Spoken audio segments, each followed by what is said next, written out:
Hi, everybody. So, pardon. I was meditating this morning and I kind of just got a message, and it's the number 30, the Volva of Seidr. And I wanted to share with the collective this message. I normally start my day off, in meditation or what have you, and pull a card for self. But this morning I wanted to share really quickly. Your inner spiritual power can heal circumstances in your life and our world in ways greater than you realize. Journey within to gain clarity and conscious redirection of your inner energies towards what you wish to manifest. Do not try to control what is happening. Instead, work to bring positive influence to bear so that you may contribute constructively towards shaping the outcome for the greatest good. What we're all feeling right now and going through, it just started to snow. It's our first snow.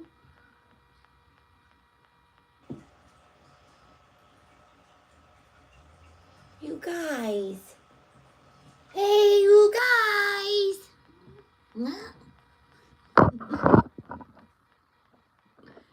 Sorry. We got sidetracked because of the snow. But it is. There's some significance here. And I'm just going to keep talking as me new. Loves on all of you. There's a change. This morning it was like really wet and dreary and just rainy, right? Well, now, could you please just get out of the piece, silly? Pardon me. My fur familiar is wanting to ground himself. We're not grounding right now, but y'all, my cat is so freaking huge. Look how big my cat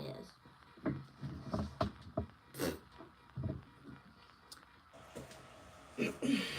Again, once what we saw as dreary, as dark. I used to not like the winter. I didn't like it. But there's something about finding the beauty in all things.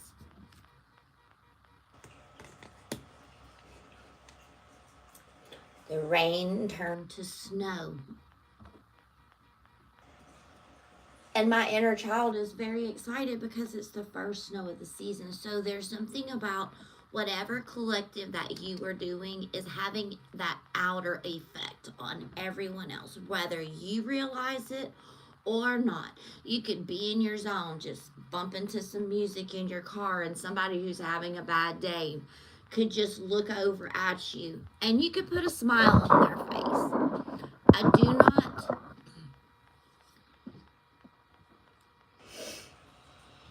feel as if the collective realizes how much of an effect and an effect that their vibrations brings to others. Okay, so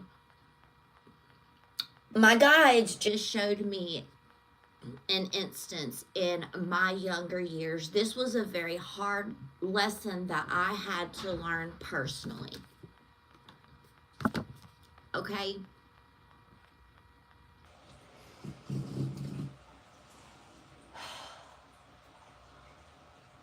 I was a younger person, a soul, correct? And there was an instance where I was the main, well, there's many instances, but in this particular relationship, my partner at the time had lost his job. And so he was at home, right, taking care of things. And of course, I was out working and he was looking for work or what have you. And I remember coming home one day from work and I'd had a bad day. And I remember walking through the door and just being a total you-know-what, an asshole to my family, because when I walked through the door, in my mind, I thought that the house, you know, everybody's been home all day, the house should be clean, right? And I'm not walking into a mess. Well, it was actually on the contrary. I walked in and there was hot chocolate cups everywhere, you know, and there was leftover plates from grilled cheese sandwiches, and you got the Polar Express going, and you got blankets everywhere, right? And I threw a fit over that. And one of the lessons that I had to learn very, very dearly is this. Just because you walk into a situation and you expect it to be something does not mean that there's not something else going on in your absence. And as a matter of fact, in my absence, they had set up like a movie screening with popcorn and grilled cheeses, and I had to learn the hard lesson of my home, right? And just because I had been gone all day doesn't mean that there wasn't, like, my children have friends over or what have you, that I should walk into a place and it be as I expected. For some of you, you're walking into some things and it's not, you had expectations and it's totally different. But the universe is reminding you that all things are beautiful. Even though it was rainy and it was nasty, it's now turning into snow, correct?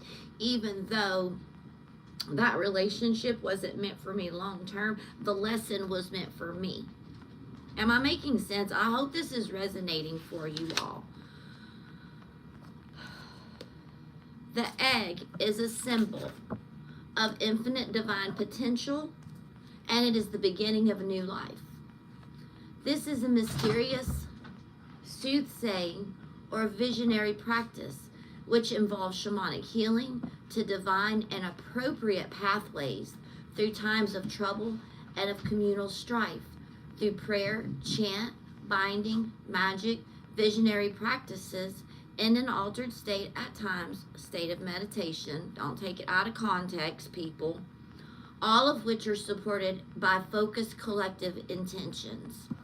When you were focusing your intentions during this time, you were also focusing the intentions of the collective, and you're assisting in raising the vibration, right?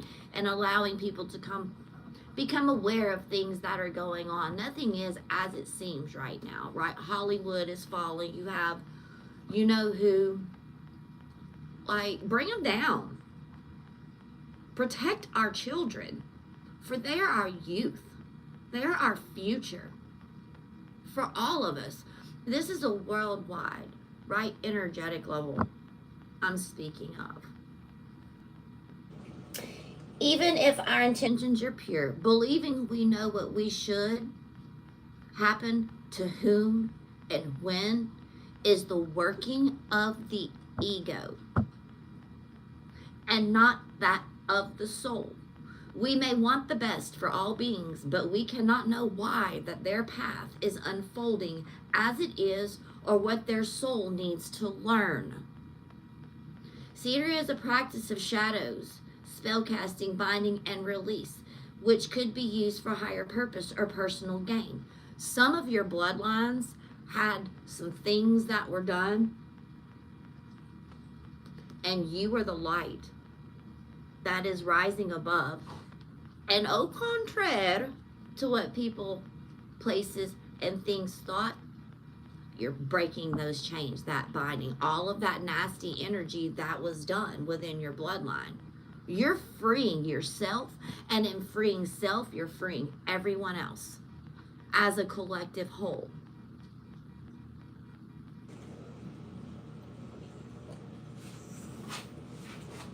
It dwells upon borders of morality. Remember, keep your intentions pure, collective. The spiritual maturity of the practitioner will determine whether its efforts are for good or ill. The oral advises us good intentions are not enough to ensure outcomes of your efforts is beneficial. You need the wisdom that comes through surrendering into divine intelligence, With an awakened heart, it is possible to be clear. It is possible for spiritual light to shine through you in this world, dedicating your soul's talents to overcoming hate and diverseness. You would not work alone. You will empower all, but called upon community, your soul tribe, and members to empower. When we choose to align our actions with our heart's truths, we become the spiritual birth mothers and the founding fathers of a more spiritual, advanced humanity. I'm going to read that again.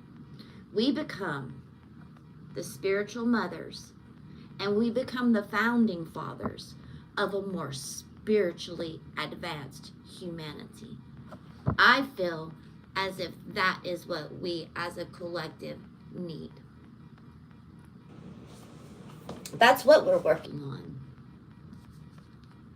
Tremendous creative power is generated when a group comes together in a focused practice. If you seek to work with others, be aware of positive potential and proceed with integrity and proceed with care. Freya, the Norse goddess, which is an insatiable appetite for pleasure, life, sensuality, the finer things, uncontrollable freedoms to be as you may choose. She is also a goddess of war. Hence, she is not afraid to enter into battle, nor love. Her husband Odin is associated with prophecies, inspirations, ecstasy. When he is away from her, she weeps red golden tears. No stranger to suffering or ecstatic pleasure, Freya is the divine Volva. She reminds humanity of both our innate spiritual powers to embrace all of life and the inner spiritual resources that we have to make it through any difficulty without compromising your hearts. The message of this is that you are able to bring positive influence into whatever situations or circumstances that unfolds in your life. Dedicate yourself. Believe in your power to effect positive change. I know I didn't pull a lot of cards. That was a lot of reading and it was very deep. But again, I find it very necessary to share that message because it resonated in my chest this morning for me. So I am talking a little louder. I know my volume is a little wonky. I'm looking into something else. I normally prior would record on my computer and I have a mic and what have you, but one of my keys is stuck, so it's not working properly. I've been recording on my phone, but it seems as if my talker, my button on here is kind of wonky and you're not able to hear me. So looking into getting some iPods or what have you. But thank you all for joining. Don't forget, hit that like, share, subscribe button. Please comment so that my videos can start circulating a little more. I love you all. My soul recognizes your soul. Namaste. And I wish you all healing today. Now I'm going to go get dressed and get ready to go to work in the community. Have a blessed day, everybody.